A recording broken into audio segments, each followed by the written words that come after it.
Eco Tejas world class electric bike అతి తక్కువ ధరలోనే. చాలా బాగుందండి. అంటే సంక్రాంతి ముందే వచ్చిందన్న ఫీల్ కలిగింది. మెగాస్టార్ తనయుడుగా గ్లోబల్ స్టార్గా అద్వితీయమైన నటన, మహా అద్భుతంగా. ఎర్లీ మార్నింగ్ 4కి లేసి వచ్చి సినిమా చూసాం. కనుల విందుగా ఒక ఐఏఎస్ ఆఫీసర్ ఎలా ఉండాలి, ఒక ఎలక్షన్ సిస్టమ్ ఏంటి, భారతదేశంలో ఒక ఎలక్షన్ కమిషన్ అనేది ఉంటుంది, చాలామంది తెలియదు. 324 ఆర్టికల్ ప్రకారం వెరీ పవర్ఫుల్ ఆర్గనైజేషన్. ఒకప్పుడు టిఎన్ శేషన్ గారు చేశారు. ఆ రోల్లో ఐఏఎస్ ఆఫీసర్లో అసలుకి ఎక్స్ట్రాడనరీగా చేశాడు. తర్వాత తండ్రిగా రైతు పాత్రలో అద్భుతంగా నటించాడు. డ్యాన్స్ విషయంలో కావచ్చు, టెక్నికల్ వాల్యూలో కావచ్చు, అద్భుతమైన నటన. రంగస్థలంలో మరొక్కసారి రంగస్థలంలో ఎట్లయినా అద్భుతంగా నటించాడో, ఆ మాట రాని రామ్ చరణ్ గారి నటన అద్భుతంగా ఉందండి. అంటే చాలా సంతోషం. సంక్రాంతి 10వ తారీఖు ఈ రోజే రిలీజ్ అవటం, ముందే సంక్రాంతి వచ్చిన ఫీల్తో సకుటుంబ సపరివార సమేతంగా ఈ సినిమాని చూడొచ్చు. పోటాపోటీగా ఉందండి. అప్పన్న క్యారెక్టర్ ఏంటంటే మాట రాని వ్యక్తి. ఏ విధంగా రాజకీయాలు అనేది ఎలా ఉంటాయి, రాజకీయాలు ఏ విధంగా ప్రభావితం చేస్తాయి, సమాజాన్ని ఏం మార్చగలం అనేది చాలా చక్కగా అప్పన్న పాత్ర చూపించారు. అదే సమయంలో రాజకీయాల్లో అడ్డం పెట్టుకొని ఏ విధంగా లక్షల కోట్లు సంపాదించుకుంటారు, ఇసుక మాఫియా, మైనింగ్ మాఫియా, లేకపోతే బియ్యం అక్రమ రవాణా, అన్నీ. అంటే సమాజంలో ఈ రుగ్మతలు, ఈ పాలిటీషియన్స్ అంటే ఏంటంటే 10 కోట్లు ఖర్చు పెడితే 100 కోట్లు సంపాదించే ఈ రోజుల్లో వాళ్ళు అట్లా ఖర్చు పెట్టిన తర్వాత ఏ విధంగా దోచుకుంటారనేది చూపించారు. అది ఏ విధంగా కంట్రోల్ చేయొచ్చు అనేది ఒక ఐపీఎస్ ఆఫీసర్ పాత్ర చూపించాడు. తర్వాత ఎలక్షన్ కమిషనర్గా ఇటువంటి వాళ్ళని ఏ విధంగా నిర్మూలించాలి, ఈ భారతదేశం నుంచి ఇటు గొప్ప దేశాన్ని ఏ విధంగా కాపాడుకోవాలనేది ఎలక్షన్ కమిషనర్గా చూపించారు. అల్టిమేట్గా ఏంటంటే ఒక ముఖ్యమంత్రి ఏ విధంగా ఉండాలి, ముఖ్యమంత్రి అంటే 5 సంవత్సరాలు ఉంటాడు, ఎమ్మెల్యే కానీ ఎంపీ కానీ. ఒక ఐఏఎస్ ఆఫీసర్ అంటే చనిపోయేదాకా ఉంటాడనే ఆ డైలాగ్ అనేది ఎక్స్ట్రాడినరీ అండి. సార్ దాదాపు 450 కోట్లు అంటున్నారు, సినిమాలకి 90 కోట్లు అంటున్నారు. ఆ వాల్యూస్ కనపడింది, టెక్నికల్ వాల్యూస్ ఆయన తర్వాతే. సరే, క్రికెట్కి ఆరాధ్యదైవం సచిన్ టెండూల్కర్, సినిమాకి ఆరాధ్యదైవం శంకర్ స్ట్రైట్ మూవీ 30 ఇయర్స్లో ఫస్ట్ స్ట్రైట్ మూవీ ఇది. నెక్స్ట్ లెవెల్లో తీసుకొచ్చాడు. అంటే ఎక్కడ కూడా రాజీ పడలా. 95 కోట్ల పాటలు కనపడి ఎక్కడ ఒక పాటకి 19 కోట్లు పెట్టారంటే మామూలు విషయం కాదు. డెఫినెట్గా కంబ్యాక్ అండి. ఒకప్పుడు ఒకే ఒక్కడు, తర్వాత ప్రేమికుడు కావచ్చు, భారతీయుడు 1 కావచ్చు. ఈ రోజున దాదాపు 30 సంవత్సరాలు ఆయన చరిత్రలో స్ట్రైట్ మూవీ గేమ్ చేంజర్ చరిత్ర కాబోతుందండి. ఏమండి, డెఫినెట్గా గేమ్ చేంజర్ మూవీ అవుతుంది. ఎందుకంటే మీరు అన్నట్టు ఎస్జే సూర్య ఒకప్పుడు దర్శకుడు ఖుషి తీశాడు, అద్భుతమైన నటన. సముద్రకని అద్భుతంగా నటించాడు. ఎవరి పాత్ర అంజలి ఆమె తల్లి పాత్రగా ఆమె అద్భుతంగా నటించి, శ్రీకాంత్ గారు అయితే ఒక సీఎంగా తర్వాత పరిణితి చెంది ఏ విధంగా మార్పు చెందారో శ్రీకాంత్ గారు అద్భుతం. ఎవరి క్యారెక్టర్ ఏ విధంగా చేయాలో సునీల్ గారు కూడా చాలా రోజుల తర్వాత మంచి క్యారెక్టర్ సునీల్కి ఇచ్చారు. ఓవరాల్గా సినిమా సూపర్ హిట్ అండి. సంక్రాంతికి మంచి సినిమా చూసామన్న ఫీల్ థియేటర్. డెఫినెట్గా ఈ 3 సినిమాల్లో గేమ్ చేంజర్ అనేది సంక్రాంతి విన్నర్గా నిలుస్తుంది. 5కి 4 అండి. 100% లెవెల్.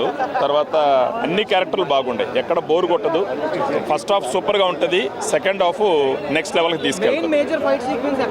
ఫైట్స్, యాక్షన్ సీక్వెన్సెస్ అని చాలా బాగున్నాయి. సాంగ్స్ గ్రాండియర్గా ఉన్నాయి. యాక్చువల్గా డ్యాన్స్ అయితే ఒక స్పాట్లో రామ్ చరణ్ గారు చంపేసినారు ఒక ఫ్యూ సెకండ్స్. ఆ స్టెప్స్ మళ్ళా పాత అంటే కొంచెం బిగినింగ్ డేస్లో ఆయన ఎలా డ్యాన్స్ చేస్తున్నాడో ఆ విధంగా డ్యాన్సింగ్ ఉంది. సినిమా మొత్తం చాలా గ్రిప్పింగ్గా ఉంది, మెసేజ్ ఓరియంటెడ్గా ఉంది. అంటే మనం అప్లికేషన్స్ గవర్నమెంట్కి పెట్టి ఎదురు చూడకుండా గవర్నమెంటే జనాల దగ్గరకు వచ్చి, స్విగ్గీ జొమాటో లాగా గవర్నమెంటే జనాల దగ్గరకు వచ్చి ప్రాబ్లమ్స్ ఎలా సాల్వ్ చేయాలనే మెసేజ్ చాలా స్ట్రాంగ్గా ఇచ్చినాడు. లేదు, బాగుంటుందండి. చూపించిన వాళ్ళు అంటూ ఎవరు లేరు. ఎస్జే సూర్య యాక్షన్ కూడా ఓ రేంజ్లో ఉంది. యాక్చువల్గా ఆ సునీల్ గారి క్యారెక్టర్ మళ్ళీ పాత సునీల్ని చూడొచ్చు, కామెడీగా ఉండదు. పాత సునీల్, శ్రీకాంత్ క్యారెక్టర్ కూడా చాలా బాగుంటుంది. బాగుంటుంది. సినిమా మొత్తం బాగుంది. ఈ సంక్రాంతికి పాలిటిక్స్కి నచ్చిన వాళ్ళు, తర్వాత రామ్ చరణ్ ఫ్యాన్స్, ఇది మొత్తం బాగా నీట్గా చూడొచ్చు. దీన్ని ఓవరాల్ రేటింగ్ 3.5 to 4 మధ్యలో పెట్టచ్చు. Guarantee. He did many roles and every role he nailed it. I can say this is a true comeback for Charan and Shankar did a really good job. So it was a really nice movie. Sankranti ki families prefer jese movie anko. Yeah, it is a family movie and every Indian citizen need to watch this movie. So it is all about I don't want to put some negative comments on it or I don't want to put some politics. అలా అండి, చాలా బాగుంది. Super hit కొట్టాడు. ప్రతి IAS officer ఎలా ఉండాలో చూపించాడు.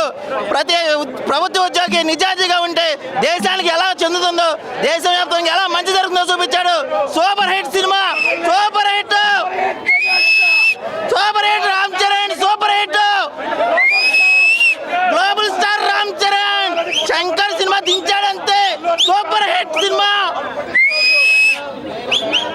చూపిస్తున్నారు. అంటే మనం ఇన్నాళ్ళు చూసిన రామ్ చరణ్ వేరు, ఇక్కడున్న రామ్ చరణ్ వేరు అనిపించింది. చాలా ఫ్రెష్గా ఉన్నారు. ఆయన స్క్రీన్ మీద ఆయనకున్న ఎనర్జీ, తర్వాత కియారా గారితో ఉన్న కెమిస్ట్రీ అసలు చాలా వండర్ఫుల్గా ఉంది. హీరోయిన్ని కూడా ఎక్కడ వాడాలో అక్కడ వాడుకున్నారు, ఎంత వాడాలో అంత వాడుకున్నారు. క్రేజీ అంటే క్రేజీ ఉండే వీళ్ళిద్దరు కెమిస్ట్రీ మాత్రం. సాంగ్స్ అయితే ఐ ఫీస్ట్, అసలు దోప్, రామ్ మచ్చా మచ్చా, జరగండి, 3 ఐ ఫీస్ట్. అసలు ఐ ఫీస్ట్ అంటే I feast. Shankar trade mark movie అన్న. శంకర్ గారు ఆయన ట్రేడ్ మార్క్తో తీశారు సినిమాని. స్టోరీ, స్క్రీన్ ప్లే ఎక్కడ తగ్గకుండా చాలా బ్యూటిఫుల్గా వెళ్ళింది. ఎక్కడ ల్యాగ్ అని కూడా అనిపించదు మనకి. రామ్ చరణ్ గారి ఫ్లాష్ బ్యాక్లో ఉన్న క్యారెక్టర్ని ఎంత అయితే హైప్ చేశారో ఆ క్యారెక్టర్కి రామ్ చరణ్ గారు న్యాయం చేశారు. అలానే ఆయన కాలేజ్ స్టూడెంట్గా ఉన్న క్యారెక్టర్, అట్లనే ఐఏఎస్ ఆఫీసర్గా ఉన్న క్యారెక్టర్, ప్రతి చోట యాక్టింగ్ మాత్రం ఎక్కడ తగ్గలే రామ్ చరణ్ గారు. అవుతున్నాయి అవి చెప్పలేము మనం, కానీ అవి అవుతున్నాయి, అవి వాస్తవం, అవి ఉన్నాయి. సో ఏంటి బ్రో, అంటే అంత ఎంగేజింగ్ గా ఉందా స్క్రీన్ ప్లే, లేదంటే అంత ఎంగేజింగ్ అని చెప్పలేము, కానీ మీకు బాంబులు పడుతుంటాయి, ఆడ బాంబులు వేస్తుంటారు, మనకు తెలుస్తుంది. కొంచెం ఏమైనా క్రింజ్ షాట్స్ ఏమన్నా కనిపించాయా? క్రింజ్ అంటే మరీ అంత లేవు మీరు అనుకున్నట్టు ఉన్నాయి. ఎవరు అనుకోరు అది అట్లా అవుతుంది అని. చాలా ట్విస్ట్లు ఉన్నాయి, మంచిగా ఉంది, కానీ కొంచెం లాగ్ ఉంది అంతే. అది తప్పించి బాగుంది.